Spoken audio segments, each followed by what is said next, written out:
and welcome to Tea Time with Kay and Tay. The show that gives you an unfiltered teenage perspective on all your latest celebrity tea. We're your hosts, Katlyn Russell and Tesa Baldock. In last episode, we said that we will be discussing the Idaho murders. However, there has been a change in the script. In today's episode, we will discuss the Angel of Death. We'll discuss the ins and outs of what led to the unfortunate passing of alleged 87 people, the trial itself, and how disturbing this case was. We'll also offer listeners an inside scoop on our personal opinions on this disturbing case. Now, let's fill the tea.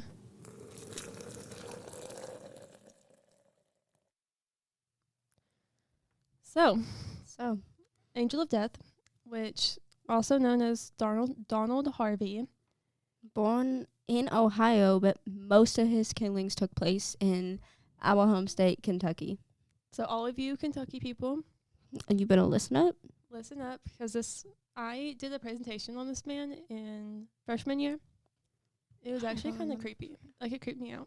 Really? Yeah. So, he was born April 15th, he just looks creepy. Yeah, his mugshot's a little out there. But he was born April 15th, 1952. And American serial killer, as we stated, allegedly, he admitted to killing 87 people. But although been confirmed. There was 37 that were confirmed. Yeah. That took place during his time as a hospital orderly. He was worked at the hospital. He was a doctor? He was an orderly. So it was like those people that go in and like they give you your meds and like help you change you, clean you, change the beds. Oh. Yeah. An orderly. Should we talk about the victims? He worked with and what he did to each victim? Well, and just sum it up. He worked at hospitals. Well, his first victim was Logan Evans. He was 88. And he suffocated him, smothered him with a pillow and a plastic bag. His second victim was James Tyree, 69. Harvey gave Tyree the wrong catheter, causing him to vomit blood and die. Oh my goodness. His third victim, Elizabeth Wyatt, 42. He cut off her oxygen supply. His fourth victim was Eugene McQueen, 43. He turned over on his back, causing him to drown in his own fluids. So, as you can tell, that's for them. Those first 4 or 5 that was victims. 4. He was very, his ways of very cruel and unusual punishments. Harvey Williams, 82, was given a faulty oxygen tank. Ben Gilbert, 81. Oh, he had a lot. He had knocked out Harvey with a urinal. Harvey gave him a catheter that was too large and then put a straightened coat hanger through it into Gilbert's urethra, I don't know, puncturing his bladder and bowel, went into instant shock and a coma, where he died 4 days later. So, like we said, very cruel. So he worked at hospitals in Ohio, but in Kentucky, mostly Kentucky. He claimed that he did this as a way to ease the pain. Oh. So he thought that he should kill them to put them out of their misery. But most of his killings were very harmful. And rather than just dying in their sleep like most of them probably would have, he decided that he was just going to have to murder them to ease the pain. It was mostly cardiac patients. He smothered most of them with a pillow. But he grew to enjoy the killing and became a self-described angel of death. Oh. He was serving 28 life sentences in the Toledo, I don't know if you have to say that right, correctional institution in Ohio. Toledo. He pled guilty to avoid having an execution. Yeah, because in the state of Ohio, if you plead to more than one murder, you get it's giving death penalty. It's giving Salem witches. Yeah. You could he did it. No, if you could admit to being a witch and you wouldn't get hanged. You just sit in prison. Really? But if you didn't admit to it, they hang you. So he kept his crimes hidden for 17 years. However, he did slip up. And an autopsy on John Powell, who had died abruptly after spending 7 months on life support following a motorcycle accident, revealed large amounts of cyanide in his system. What's that? it kills you really fast. No way. It's I don't know, it's a drug. Oh, I don't think it's a drug. It's like bleach, kind of. Oh. Like think of it like it's And it's that was chemical. his most used like methods to killing. Yeah. And Harvey became a person of interest when investigators learned he had been forced to resign from the Cincinnati VA hospital after he was caught stealing body parts for occult rituals. At the time, most hospitals did not vet orderlies as closely as doctors or nurses. When they brought Harvey in for questioning, he confessed to Powell's murder, claiming he had euthanized them with cyanide. Oh, wait. Except Harvey didn't limit his victims to helpless hospital patients. When he suspected his level-in roommate, Carl Howeler, of infidelity, he poisoned Howeler's food with arsenic so he would be too ill to leave the apartment. Yeah. So he's just a very cruel person because what the He started out thinking it was better if he killed his patients than having them suffer for longer, but then he ended up enjoying the kill. At least his heart was in the right place. I'm kidding. I'm joking.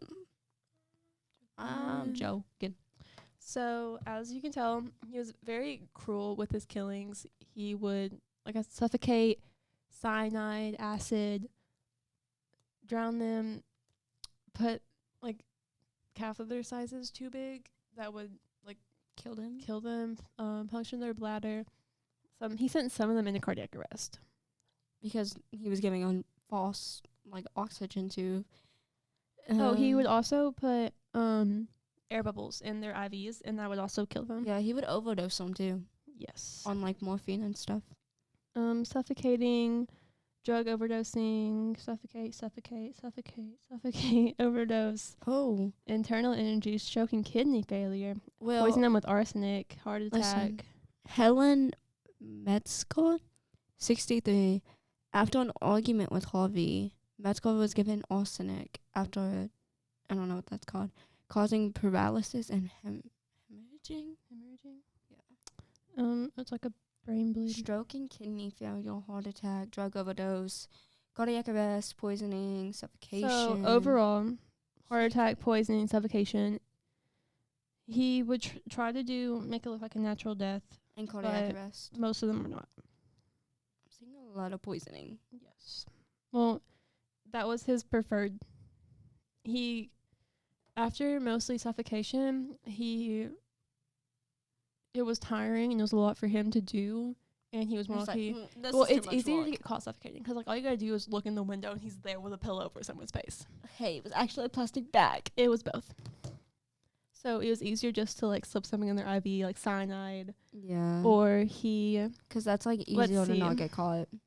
So Cleo Fish, Cleo Fish. That's a very awkward name. She was that's somebody's name. She was 67. He poisoned her with cyanide in her cranberry juice, but then afterwards he removed a lock of her hair post-mortem and burned it. He was really into these cult things. Cult? Cult.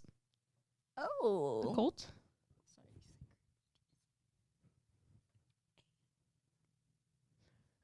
So he also poisoned someone with cyanide in his feeding tube. Pardon? Yeah, so overall, 37 deaths, that's a lot, crazy amount. But he told cops that he killed 87, but they could only prove 37 of them. So there was 50 murders that he never got. Why would he admit to that? Because like you said, he found fun in it, and he was like, didn't Jeffrey Dahmer do the same thing? He's like, yeah, I killed all those people. Well, yeah, but because he's messed in the head, Kay. He's gonna be like, yeah, I did it. Yeah, he got caught. Why are you proud of that? Yeah, that's embarrassing. He already got caught, so might as well.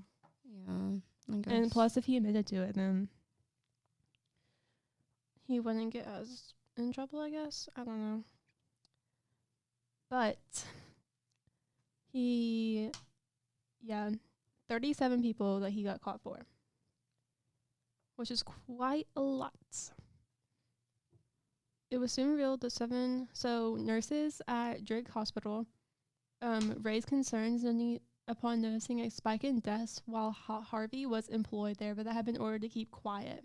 Not wanting a chance that he would be acquitted, the nurses contacted Minonarson and told him that there was evidence Harvey killed at least 10 more people. So hospitals that he had worked at, so he would switch hospitals every so often because it was very obvious to tell once he started working there was more deaths happening that were his patients. So like if you're telling me every single patient that he had was dying, yeah, it's suspicious. So he would have to constantly move hospitals, and he would also get fired from hospitals. But he was finally arrested and had 28 life sentences at a correctional prison in Ohio. But now we're going to move on because some things happened in that prison while he was there. Oh. Okay.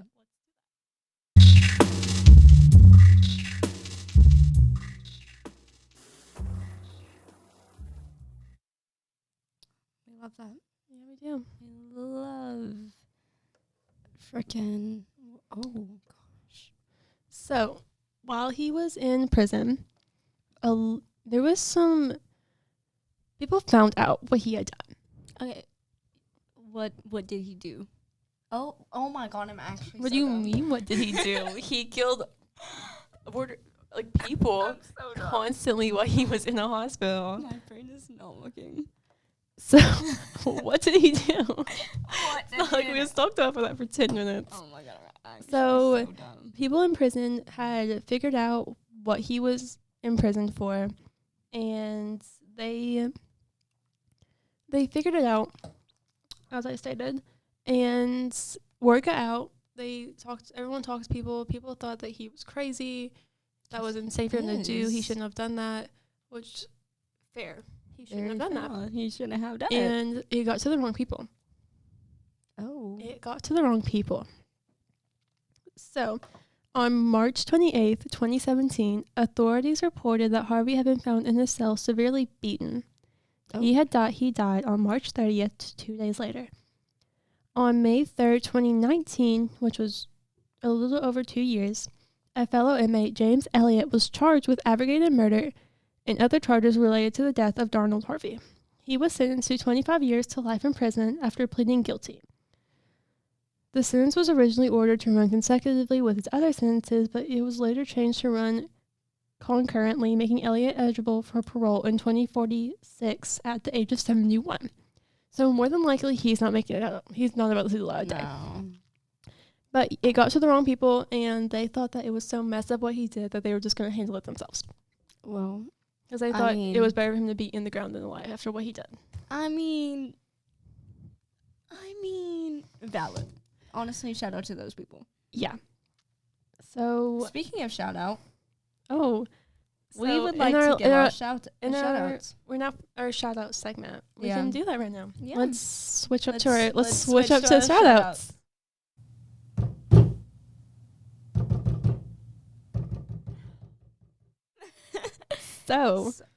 Sound courtesy of us. So, our shout out segment, as you could tell in our last episode, we had a special word. Supercalifragilisticexpialidocious. 2 people have found. 2? 3. 3. Who's the third one? Oh, yeah. So, our first shout out. Didn't find it. Our first shout out that found the word was Dylan Kay Supala. We He was also had a love shout you, out Dylan. last episode. Yes, in the episode before that. And he comments on everything. Like, he's our comments biggest on our fan. pods too. Yes, we literally love you, Dylan. You're probably the only one listening to this right now, but you know what? We love you for that. Thank you. Shout out Dylan Kay Supala. Our next shout out is John Randall Overby. John Randall Overby. He also found the secret word. Is it because he has to listen? Because he's our teacher that's making us do a podcast? Probably. Maybe. But also, he found the word. He was supportive. He's been really gave us supportive really of this. great feedback. So thank you. You know what? Thank you, Randall. Thank you, John. Thank you, Overby. Our final shout out goes to Kay Grousey. Even though he definitely cheated and heard John he Randall overheard. Overby say the overheard. word. But you know what? Out of respect, we're gonna give shout it to out. him. So our next word for our next one is gonna be.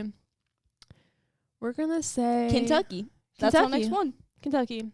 Born and raised in Kentucky. Kentucky Fried Chicken.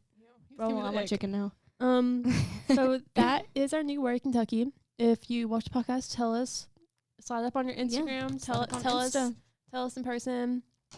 Yeah. And we will give you a shout out on the next episode. Yeah.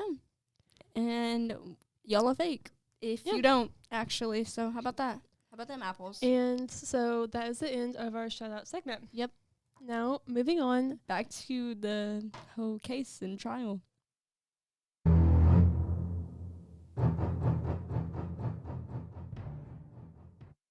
We're actually part of Jaws now. Apparently. We didn't feel like changing it. Yeah.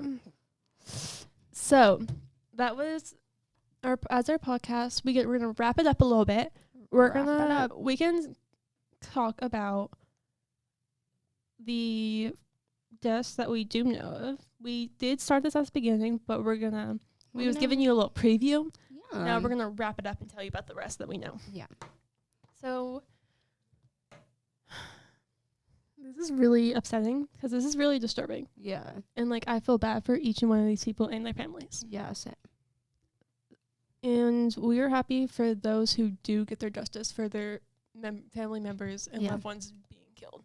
And what's so disturbing is the fact that all of these murders started out in Ohio, but he killed so many people in Ohio, it was getting suspicious to the point to where he had to start moving and killing in Kentucky. And you're telling me this went on for 17 years and no one caught on that he happened to a spike in deaths? Yeah. But anyway, we said the first 4 or 5. So there's Ben Gilbert, 81. He had an organ infection. He had knocked out Harvey with I said this. Did we? Yeah. That's a long one. Yeah, he knocked out Harvey with a urinal. He gave him a catheter that was too long and put a coat hanger and puncturing his bladder. So then Maud Nicholas, 64. He was in cardiac arrest and he was given a faulty oxygen tank. William Bowling, 58, in Kentucky, had a heart attack. He cut off his oxygen supply. Viola Reed Ryan, 63, in Kentucky. She was suffocated. He falsely attempted to kill her by smothering her with a pillow and plastic bag, but was interrupted. Oh, so he later killed her by giving her a faulty oxygen tank. Oh. Margaret Harrison, 91, in Kentucky, a drug overdose. Overdose on hypnodermal, codeine, and morphine. Sam Carroll, 80, in Kentucky. He was given a faulty oxygen tank and he was suffocated. Maggie Rollins, that does not give us a approximate age, in Kentucky. She was smothered with a pillow and a plastic bag between it and her face. Silas Butnall, 62, Kentucky. He was also given a faulty oxygen tank. So I'd like to point out that he was an orderly. So all of these people were really older people too. He worked with elderly. He worked with the elderly and people who needed assisted living, kind of, and while he was in the hospital. Yeah. And it's, like, so messed up. Because those are, like, the elderly, you know? Yeah, like, that's crazy to me. Yeah. So, we've come to the end of our episode. Overall, we feel that the case is very bizarre, weird, and we send so much love to the families of the lives that were taken. In our next episode, we'll be discussing the psycho we all know of, Jeffrey Dahmer.